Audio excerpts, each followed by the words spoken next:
Hello বন্ধুরা, welcome to our channel. তো তোমরা সবাই কেমন আছো? আশা করছি ভালো আছো, সুস্থ আছো। আমরাও ভালো আছি, সুস্থ আছি। আর আজকে যাচ্ছি দোল মেলা দেখতে। তো সোনাই আর আমি রেডি, ওর বাবাও রেডি। আজকে প্রচুর প্রচুর গালাগালি শুনেছি। তো সন্ধেবেলা থেকে মানে শুধু গালাগালি শুনতে শুনতেই আমার জীবনটা শেষ হয়ে গেল। মানে লেট করছিলাম শাড়ি পরতে, আর এই শাড়িটা পরেছি। তো এইরকমভাবে আমি শাড়ি পরতে পারি না। ওই আমার জন্মদিনের সময় পরেছিলাম, সেই সময় আমি পিন আপ করে রেখে দিয়েছিলাম। তবুও ভুলে গেছি যে কিভাবে মানে শাড়িটা পরবো। তো আবার ফোনে দেখতে মানে শাড়ি পরতে অনেকটাই লেট হয়ে গেছে, আর দাদাভাই রেগে গেছে। তো চলো, ফাইনালি রেডি হয়ে বেরিয়েছি। তো চলো আমাদের দোলমেলাটা দেখে আসি। আর এর আগেও আমি দোলমেলার ভিডিও ছেড়েছি, তোমরা যদি চাও তাহলে আমার চ্যানেলে গিয়ে দেখতে পারো। আর আজকে চলো নতুন করে দেখে আসি দোলমেলা। তো মানে এবারে এবছরের দোলমেলায় হচ্ছে সোনাইকে নিয়ে যাচ্ছি, এটাই স্পেশাল। মানে সোনাইকে আগের বারে বাড়িতে রেখে গেছিলাম, মা বাবা ছিল বাড়িতে রেখে গেছিলাম। আর এবারে তো বাবা মা বাড়িতে নেই, ওই জন্য ওকে নিয়ে যাচ্ছি সঙ্গে করে। আর এবছর স্পেশালি আমরা 3 জন মেলা দেখতে যাচ্ছি একসঙ্গে। চলো ঘুরে আসি, আর সাথে থাকো, দেখতে থাকো মেলাটা। তো সাথে থাকো আর আমাদের সাথে মেলাটা এনজয় করো। চলো।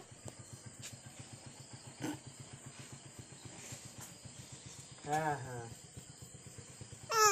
হ্যাঁ রাগি ম্যান এখনো বেরোতে পারেনি। কোথায় যাচ্ছ? মেলা দেখতে। হ্যাঁ, মেলা দেখতে যাচ্ছি। তো বন্ধুরা, আমরা ফাইনালি চলে এসেছি মেলাতে।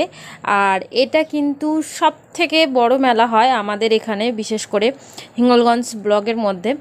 তো এটা দোল মেলা, তো সব থেকে বড় মেলা এটাই। আর এখান থেকে দেখো চারিপাশ দিয়ে সব কাঠের জিনিসপত্র বিক্রি হচ্ছে। এদিকে ছোটোখাটো কিছু দোকান টোকান বসেছে। সবে সবে মেলা মানে শুরু হচ্ছে আর কি, সেই টাইমটাই আমরা চলে এসেছি। আর এত সন্ধ্যের টাইমে না মানে তেমন লোকজন হয় না। এখন তো বাজে মনে হয় 7টা মতো। আর এদিকে একদম চত্বরটা পুরো ফাঁকা। দাদাভাইকে সেটাই বলছিলাম যে এত ফাঁকা ফাঁকায় মেলা দেখতে কোনো মজাই নেই। তো দাদাভাই বলল ফাঁকায় ফাঁকায় মেলা দেখতে গেলে মানে সব কিছু তুমি ঠিকঠাক করে দেখতে পারবে। এই কথাবার্তা বলতে বলতেই যাচ্ছি আর কি। আর এদিক থেকে মানে সব খাবারের দোকান, সব মানে বাদাম ভাজা মানে ও বিভিন্ন রকম খাবারের দোকান সব দেখতেই পাচ্ছ। আর এদিকে আছে চাউমিন, এগরোল, এখানে ট্যাটু। তো আগের দিন না আমি স্বপ্ন দেখেছিলাম, যে স্বপ্নে আমি হাতে ট্যাটু করেছি। তো দাদাভাইকে বলছিলাম যে আমি না স্বপ্ন দেখেছি এরকম ট্যাটু করছি, তো চলো আমার হাতে একটু ট্যাটু করে নিই। তা দাদাভাই বললো যে এখান থেকে ট্যাটু না করে কোথাকার একটা নাম বলছিল, সেখানে গিয়ে ট্যাটু করলে আরও ভালো হবে নাকি।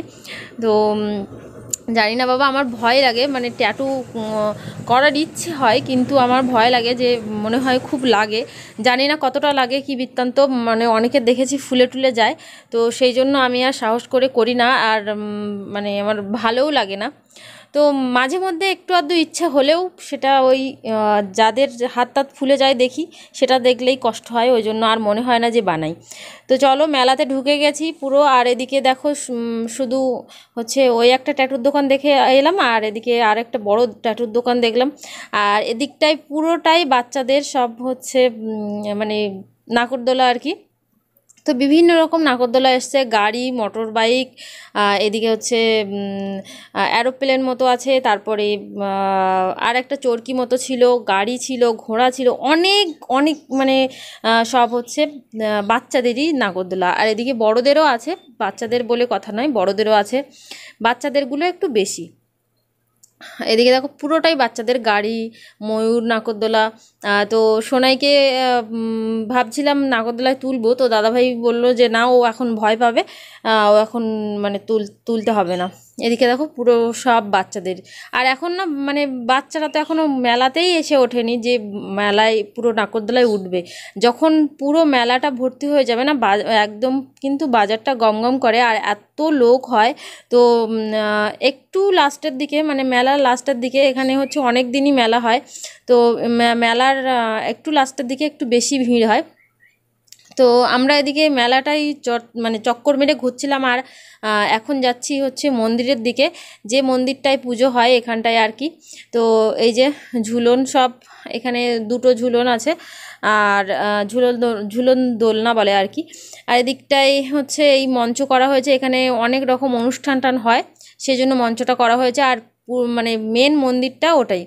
তো এখানে হচ্ছে দেখছি একটা রাধাকৃষ্ণ ঠাকুর রাখা হয়েছে, আর এত সুন্দর ডেকোরেশন করেছে, সেটাই তোমাদের সাথে শেয়ার করছিলাম। আর আমার ফোনটা এত মানে এতটাও ভালো না যে জুম করলে মানে ফটোটা ভালো আসছিল না আর কি।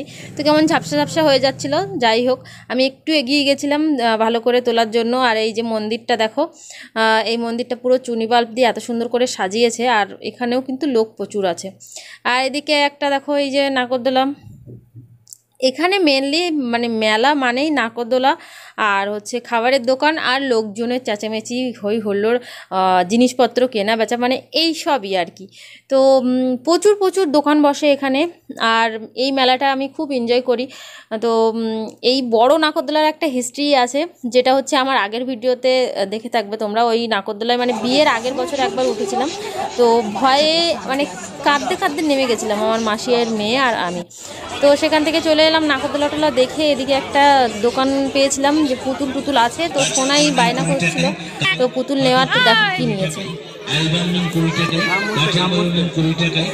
কি নিয়েছো এটা, কি নিয়েছো? তারপর চলে এসেছিলাম খাওয়া দাওয়া করতে। এখানে হচ্ছে মেনলি এটা দাদাভাইয়ের ফেভারিট ঘুগনি। তো মেলাতে গেলেই, যে কোনো মেলাতেই যাক না কেন, দাদাভাই এটা মাস্ট খাবেই। তো আমি অবশ্য খাইনি। আর হচ্ছে আমার পিসি শাশুড়ির ছেলে বৌমা আসার কথা ছিল, তো ওরাও সবাই চলে এসছে। ওদের মানে ওদের সঙ্গে কন্ট্যাক্ট করতে গিয়ে তারপরে আর ভিডিও করা হয়নি, আমি হচ্ছে ঘুগনিটাও খাইনি।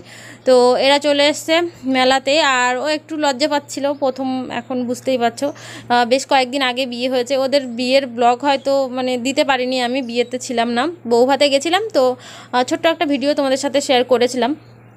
তারপরে কথা বলতে বলতে সবাই হচ্ছে মানে তেষ্টা পেয়ে গেছিলো, তাই জন্য ভাবলাম একটু লস্যি খেয়ে নিই। তো এখানটায় বেশ ভালো লস্যি বানাচ্ছিল, তো সবার জন্য লস্যি বলা হয়েছে। লস্যিটা রেডিও করা হয়ে গেছে, আমরা এখন লস্যি খাবো। এই যে রেডি লস্যি, তো সবাইকে একে একে দিয়ে দিচ্ছিলাম। আর ওরা একটু লজ্জা পাচ্ছিল, খাওয়া দাওয়া মানে দিচ্ছিলাম তো নিচ্ছিল না। তো বললাম যে অর্ডার দেওয়া যখন হয়ে গেছে, না খেতে ইচ্ছে হলেও খেতে হবে। তো আমার তো প্রচণ্ড তেষ্টা পেয়ে গেছিলো, সাথে সাথে সোনাইয়েরও। সোনাই কী করছিল, সোনাই হচ্ছে পাইপ দিয়ে একদমই টেনে খাচ্ছিল না। একবার হয়তো টেনেছে, আর মানে খুব স্পিডে গেছে, সেটাই হচ্ছে ভয় পেয়ে গেছে। ওই জন্য দাদাভাই বলছে ওরকমভাবে ও খাচ্ছে না, ও ওইভাবেই খাবে। আর যে গ্যাঁজাটা ছিল মানে মুখে লেগে যাচ্ছিল। আর এইদিকে হচ্ছে আমি তো লস্যি খেতে শুরু করে দিয়েছি, সবাইকে ক্যামেরা করে দিচ্ছিলাম। দাদাভাইকে লাস্টে বললাম যে আমি খাচ্ছি, তো আমাকে ক্যামেরা করবে না? তো তাই জন্য দাদাভাই একটু ক্যামেরাটা ধরে দিয়েছিল আর কি। তো যাই হোক, সবার সঙ্গে মেলায় আসলে অনেক অনেক লোকজনের সাথে দেখা হয়, মানে একটু ভালো লাগে, মনটাও ভালো থাকে। তো ওরাও ওদের চেনা পরিচিত অনেকজন এসছে, তাদের সঙ্গে কথা বলছিল, আর আমি লস্যি খেয়ে যাচ্ছিলাম। তারপরে না বাজারের মধ্যে একটা নতুন জিনিস দেখলাম। তো এরা হচ্ছে বলছিল যে হচ্ছে কি কুমকুম মালাই নাকি একটা নাম বলেছিল, জানি না মানে ঠিক। তো এরকমই হবে কুমকুম মালাই। তো বললাম প্রথমে যে হচ্ছে এটা কি বরফের তৈরি? তো ওরা প্রথমে বলল না যে হচ্ছে না, বরফটা ভিতরে আছে, পুরো বরফটায় না। কিন্তু না, এটা এত সুন্দর দেখতে লাগছিল, কিন্তু খেতে যে এত বাজে। প্রথমে 3টে প্লেট নেওয়া হয়েছিল, তো 3টে প্লেটের মধ্যে এই একটা দেখো, প্রথম প্লেটটা আমি নিয়েছিলাম। তো এখানটায় আরও 2টো প্লেট নেওয়া হবে। তো এত বাজে খেতে না, একদমই ভালো লাগেনি। তারপরে হচ্ছে মানে ওটা শুধু একদম বরফই ছিল, তো আর তার মধ্যে একটুখানি হালকা মিষ্টি ছিল, ব্যাস এইটুকুই, কোনো স্বাদও না, কোনো কিছুই না। তারপরে দাদাভাই চলে এসছে বেলুন ফাটাতে। যে কোনো মেলাতেই গেলে দাদাভাই চলে আসবে বেলুন ফাটাতে। আর যে কটাই জিনিস দেখ না কেন, এখানে তো মানে ছোটোখাটো জিনিস ছাড়া কোনো দিনই বড় জিনিস পাওয়া যায় না। তো যাই হোক, এটা একটা শখের মানে খেলা বলতে পারো আর কি। তো এদিকে তো দাদাভাই বেলুন ফাটাচ্ছে, আর ওদিকে আমার যে দেওরটা এসেছিলো ও আর আমি মিলে দুজন মিলে ফুচকা খেয়েছিলাম, কিন্তু আদার্স আর কেউই খায়নি। দাদাভাইয়ের একটু শরীরটা খারাপ, তো ওর একটু জ্বর মতো এসছে, তো ওই জন্য আর মানে ফুচকাটাও খেলো না। একটা ফুচকা খেয়েছিল, আমি দিয়েছিলাম তাই। আর তারপরে চলে এসেছিলাম পাপড়ি চাট খেতে। আর আমার সোনাই বেটা এখানে বসে বসে মানে নিচেতেই বসে পড়েছিল, এত ঝামেলা করছিল না। মেলাতে বাচ্চা কাচ্চা নিয়ে শাড়ি পরে যাওয়াটা একদম মানে খুব ডিফিকাল্ট ব্যাপার। তো এখনই মনে হচ্ছিল যে হচ্ছে চুড়িদার পরে আসলে মনে হয় ভালো হতো। তো যাই হোক, পরে যখন এসেছি মেলাটা তো কাটিয়ে যেতে হবে। তো যাই হোক, মানে এদিকে পাপড়ি চাট সবাইয়ের জন্য ভেবেছিলাম সবাই খাবে পাপড়ি চাট, তাই জন্য এসেছিলাম। তো এসে বলছে যে কেউই খাবে না। তো যাই হোক, এক প্লেটই নিয়েছিলাম, এক প্লেট থেকে সবাইকে দিয়ে একটা একটা করে সবাই খেয়েছে, বাকিটা দাদাভাই আর আমি খেয়ে নিয়েছি। আর আমার সোনাইয়ের অবস্থা দেখো। আমার মাম্মাটা কি করছে? খেলা করছে? কি খেলা করছে বাবা? এ মামা কি খাওয়াচ্ছে দেখো তো। মামা আম করো, জলদি আম করে তো। ঝাল লাগবে না তো? একটা শুকনো দাও না।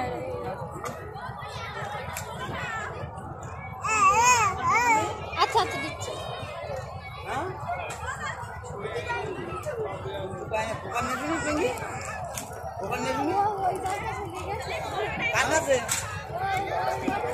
তো এত পরিমাণে গরম লাগছিল যে মেলাতে ঘুরতেই পাচ্ছিলাম না।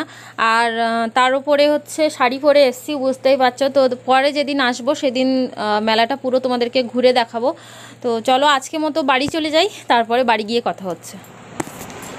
তো আমরা চলে এসেছি বাড়ি, আর প্রচণ্ড গরম। এত গরমের মধ্যে বাজারে তবুও লোকটা কম ছিল বলে মানে একটু বাঁচা।